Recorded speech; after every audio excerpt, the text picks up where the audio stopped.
Now I'd like to give the speech to Dr. Thorsten Botz to start giving us his lecture. I will stop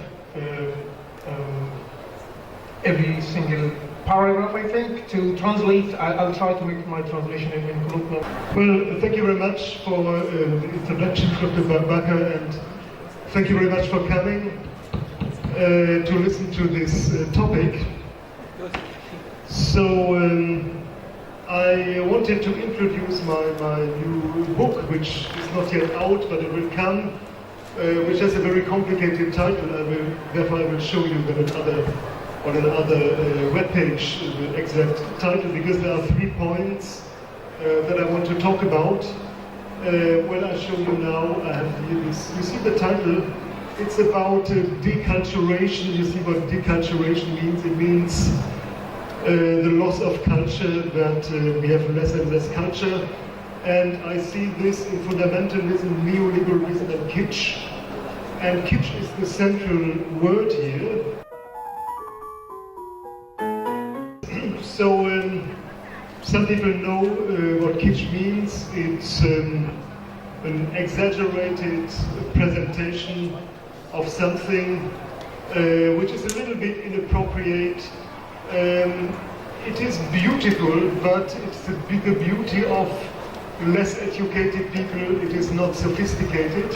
It is very straightforward. It doesn't inspire you to think about what you see.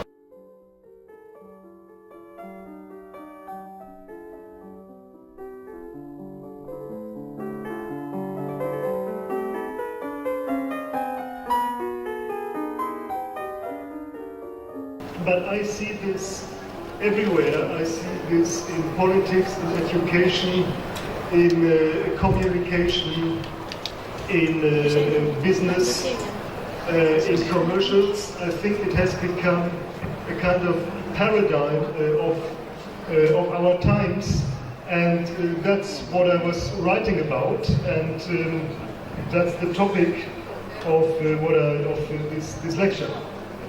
Yeah, so kitsch is the predominant aesthetics of the 21st century. We are drowning in kitsch. So, as I said, kitsch has been defined as a tasteless copy of something, the systematic display of bad taste, artistic deficiency. I think the most typical example are garden gnomes. You saw them here. In this selection, they come again and again, the garden gnomes that you find in working class houses, gardens, cheap paintings for tourists that are technically correct, but they present their truths too directly, too straightforwardly, and they are cliches. So some people play with kitsch in an ironical way. When you have irony, then it becomes something different, because you are aware that it's kitsch, you understand the difference. The real kitsch experience takes place when the person does not know that it is kitsch. But when he knows that it is kitsch, it's already not really a kitsch experience, because then he knows that he is experiencing it as kitsch. So there is a distance between him and the object, which is a paradox, because you would think when he knows that it's kitsch, then it's a kitsch experience, but it's the other way around.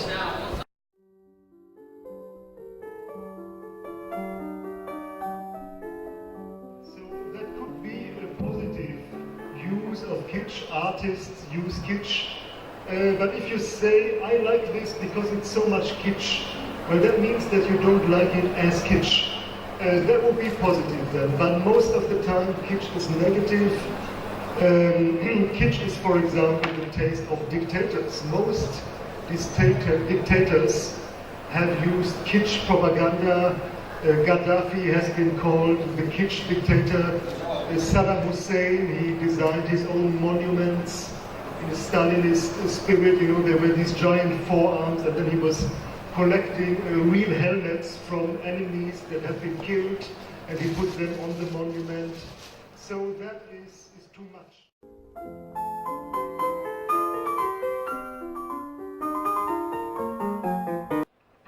But apart from all this, neoliberal culture, this last phase of capitalism, has created its own kitsch world in many places.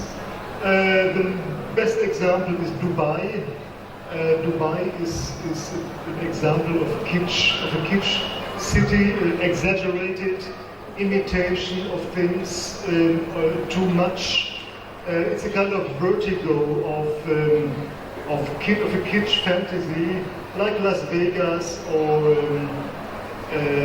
Macau. So there's a megalomania, retro kitsch aspirations, a lot of neoclassical motives.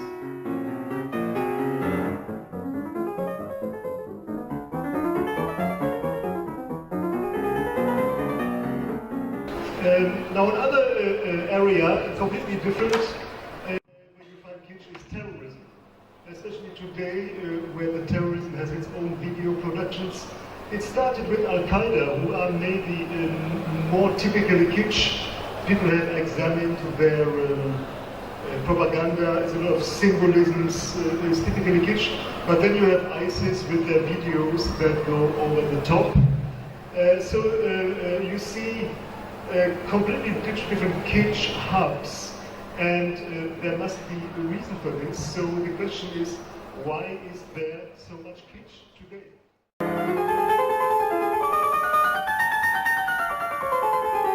One reason is that we are living at the age of exaggerations. There is too much of everything. There are extreme sports, doping, eating contests, hyper-skinny models, mass shootings, addictions. You could say that is already a reason why there is so much of this aesthetics. But I think there is something more important. There's another reason. I think the really deeper pattern is that humans need a truth to believe in. And in the past, this truth was transmitted through culture, and today culture is lost, and therefore truth is transmitted in a very direct way, and the result is kitsch.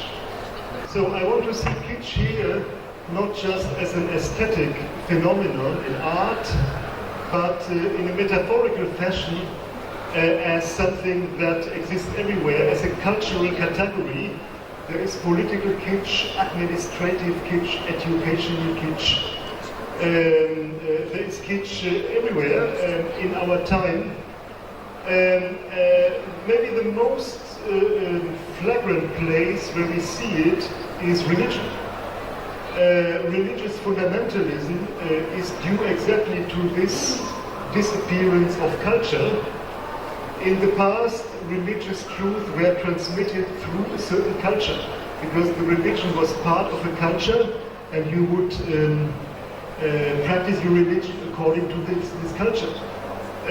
Now, when religion is dissociated, separated from the culture, the result is kitsch. So in a globalized world, religion is independent from cultural constraints, and in the last 20 years we saw the rise of of evangelicalism, Christian so-called charismatic forms of religiosity. There is Salavism, the Jews, they have the Chabad, Lubavitch. So these fundamentalist religions are Puritan radical cults that function in any cultural context because their teachings represent pure truths that are unfiltered by cultural components.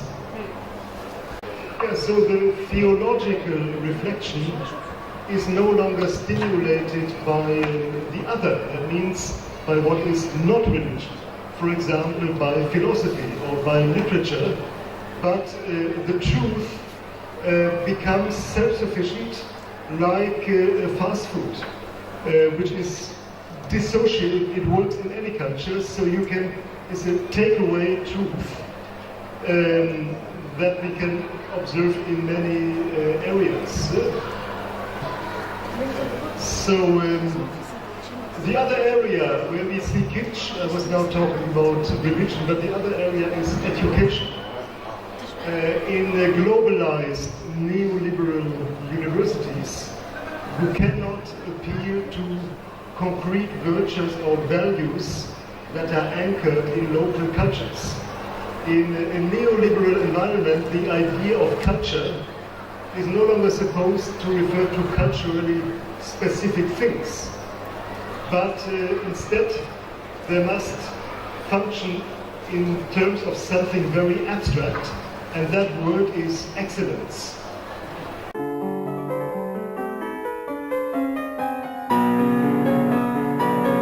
If you go on any website today of universities, the word excellent appears 5 times in every sentence. We have to be excellent, we are excellent, everything is excellent, everything is excellence.com. What does excellence mean? Well, the problem is that it means nothing. You can only be excellently something. For the ancient Greeks, they had virtues. Courage is a virtue. To be honest is a virtue. Now, you can be excellently honest. That makes sense. But what does it mean to be just excellent? It means nothing.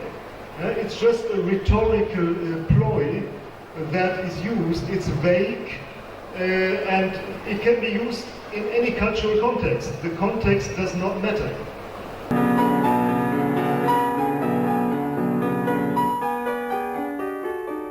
Excellence is the only thing that is permitted today, nothing else, because it could be culturally colored. So on the internet, in education, you have excellence initiatives. Every university has a center for excellence, and the words world-class, beyond par, used by any minor university is abundant. Now that is kitsch. It is exaggerated, it is not appropriate in this context, and it is culturally empty. It will then be sold, packaged with quantitative methods, with a lot of statistics, with a lot of data, in order to make you believe that it is something. But in reality, excellence is nothing. It's just like the sentence, be yourself. You know, that was a campaign, I don't know by whom. What does it mean, be yourself? I'm telling you, be yourself. Do you now know what you have to be? It means nothing. Or the Nike campaign, just do it. Do what? Well, just do it.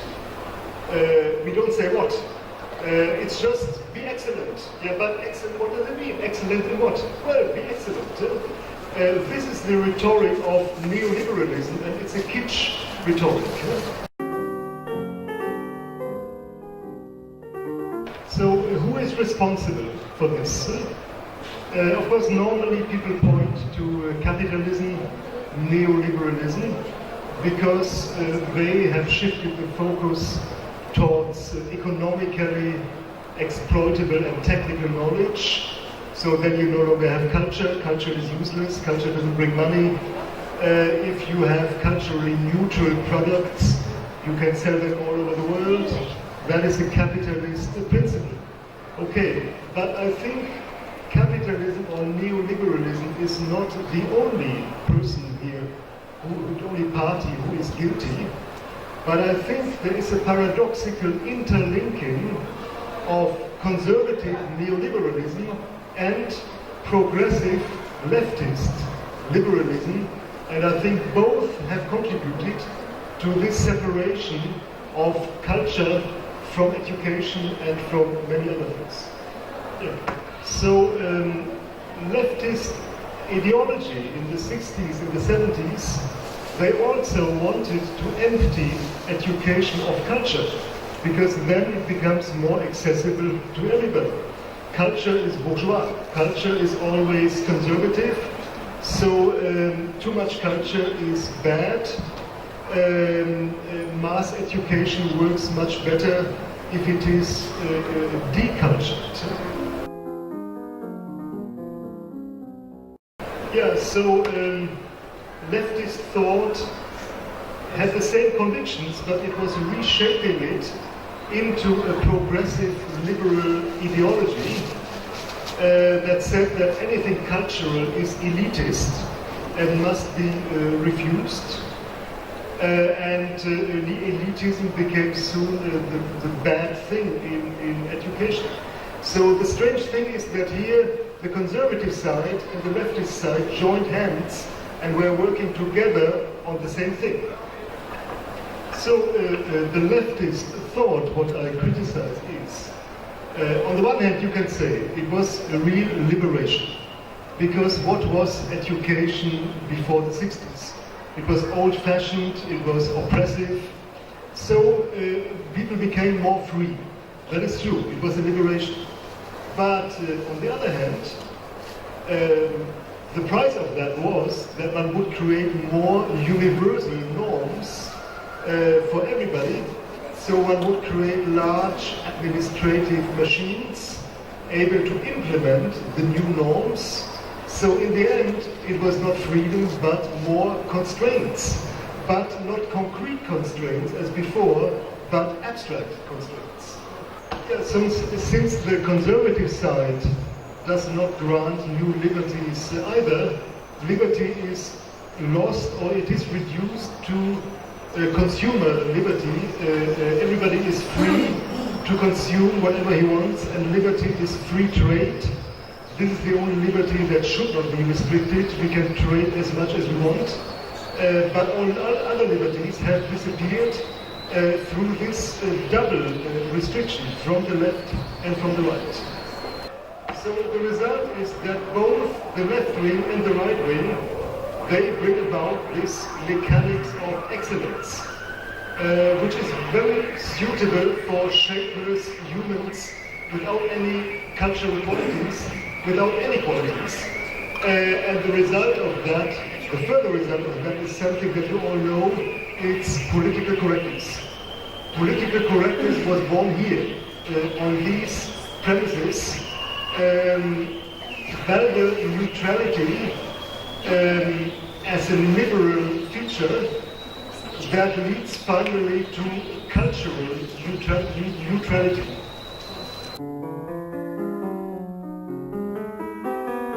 So I said that both brands of liberalism, the left and the right wing, they led to this culture of excellence. And this again led to political correctness, because you are most excellent when you conform to the norms of excellence, and excellence is culturally neutral. So the result is PC, political